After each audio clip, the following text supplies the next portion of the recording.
আমাকে এই প্রশ্ন জুলাইতে পুরো মাসে ফেস করেছি, অগাস্টেও হয়েছে, সম্ভবত আপনার সাথে অন্য কোনো অনুষ্ঠানও এই প্রশ্নটা এসেছিল। আমার জবাবটা আমি এভাবে শুরু করি, মানে আমাদের প্রত্যাশা পূরণ হয়েছে কিনা নির্ভর করে, এটা খুবই সাবজেক্টিভ, আমরা কে কতটুকু প্রত্যাশা করেছি সেটার উপরে। আবু আলম শহীদ খান যেভাবে ডক্টর ইউনূসের নিজে যে প্রত্যাশা তো উনি তৈরি করেছিলেন, সো এখন এই হিসাব নিকেশ কিন্তু এটার সাথে আমরা মেলাবো, এটা খুব স্বাভাবিক। কিন্তু আমি ওনার এই বক্তব্যগুলোকেও খুব বেশি গুরুত্ব দিয়ে দেখেছি তা না, আমি রেটরিকলি দেখেছি। এবং আমি মনে করি একটা পোস্ট আপরাইজিং দেশে খুব বেশি এক্সপেক্ট করাটা ভুল। আমরা র্যাদার যেটা এক্সপেক্ট করতে পারি সেটা হচ্ছে একটা অ্যাপারেন্ট স্টেবিলিটি এবং একটা ডেমোক্রেটিক ট্রানজিশন। আমি সোফার দেখছি আমরা মোটা দাগে সেদিকে এগিয়ে যাচ্ছি। যেটা দাঁড়িয়েছে, শেখ হাসিনার বিরুদ্ধে আমরা দীর্ঘ লড়াই করেছি, এটা খালি জুলাই আগস্টের কথা না, 15 বছরের লড়াই ছিল। এবং জুলাই আগস্টে যে পরিমাণ মূল্য আমরা দিয়েছি, আমরা অনেকে অনেক কিছু এটা থেকে এক্সপেক্ট করেছি। যেমন ধরুন, কেউ তো এটাকে বিপ্লব বলে একটা বিপ্লবী সরকার করে ক্ষমতা দখলের স্বপ্ন দেখেছেন, তার স্বপ্ন পূরণ হয়নি।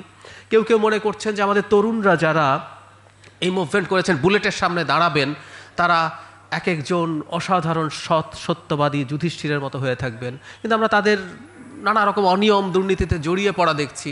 কিন্তু আমি যদি পাল্টা বলি, আমরা এক্সপেকটেশনটা কেন করেছিলাম? আমাদের মুক্তিযুদ্ধ ফেরত প্রজন্মেরও কেউ কেউ কেউ কেউ অনিয়মের সাথে, দুর্নীতির সাথে, দখলবাজির সাথে জড়িয়েছিলেন। তার মানে আমাদের ইতিহাসে এগুলো আছে। এবং আমরা এখন এমন একটা সমাজে বাস করি যে সমাজটা একেবারে আটারলি করাপ্ট একটা সমাজ, যেটা সামাজিকভাবেই আমরা এখন করাপশনকে একসেপ্ট করি। সেই সমাজে যে সন্তানরা জন্ম নেবে তারা মোটা দাগে এরকমই হবেন। সো আমাদের ভুলভ্রান্তি প্রচুর আছে। আমাকে এখন কেউ যদি জিজ্ঞেস করে যে প্রত্যাশার ব্যাপারটা কীরকম, আমি আরেকটু বেশি প্রত্যাশা করেছি ডক্টর ইউনূসের সরকারের কাছ থেকে। কিন্তু আমি আবার একই সাথে আমরা যখন তুলনা করব পোস্ট আপরাইজিং যে দেশগুলো, আমরা বিশেষ করে আরব স্প্রিংয়ের কথা যদি বলি, আমরা ওই ধরনের কিছু আলামত, তিউনিসিয়া বা ইজিপ্টে তো নির্বাচন হয়েছিল, আমাদের নির্বাচনের পরের পরিস্থিতি যদি দেখি, কিছু আলামত থাকলে ওইগুলো আমাদের নিয়ন্ত্রণের মধ্যে আছে।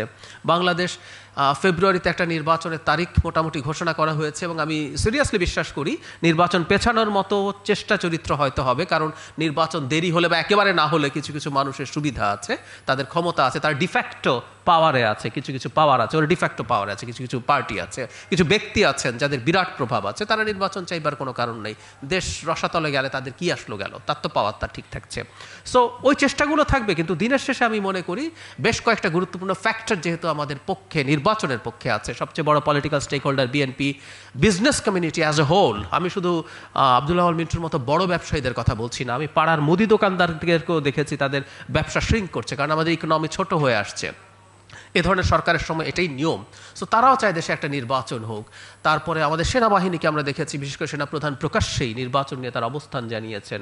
আমাদের বিউরোক্রেসি সব কিছু মিলে সাধারণ মানুষের একটা বড় অংশ নির্বাচন চাইছে। সো আমরা মোটা দাগে এখন পর্যন্ত সঠিক ট্র্যাকে আছে যদি আমাদের নির্বাচনটা হয় এবং পাওয়ার ট্রান্সফার হয়।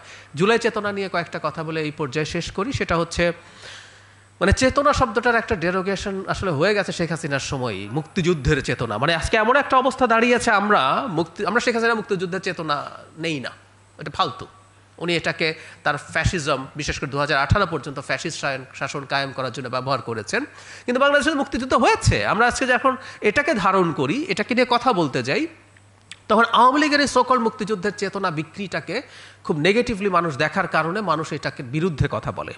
তো এই পরিস্থিতি যখন হয়ে দাঁড়ালো, তখন এই চেতনা শব্দটা, জুলাই চেতনা, এবং আমরা আসলে কিছু লক্ষণ এরকম দেখছি। আওয়ামী লীগ যেভাবে মুক্তিযুদ্ধের চেতনাকে একটা ন্যারেটিভ হিসাবে ইউজ করে সেটা দিয়ে ধান্দাবাজি, আমি কথ্য ভাষায় যদি বলি, করার জন্য ব্যবহার করেছি, ঠিক একই চেষ্টা এখন আমরা দেখছি।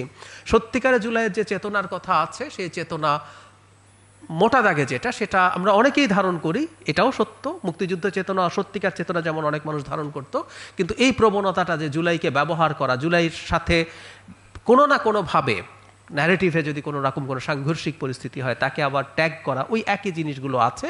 এই প্রবণতাটা ইজ অ্যালার্মিং।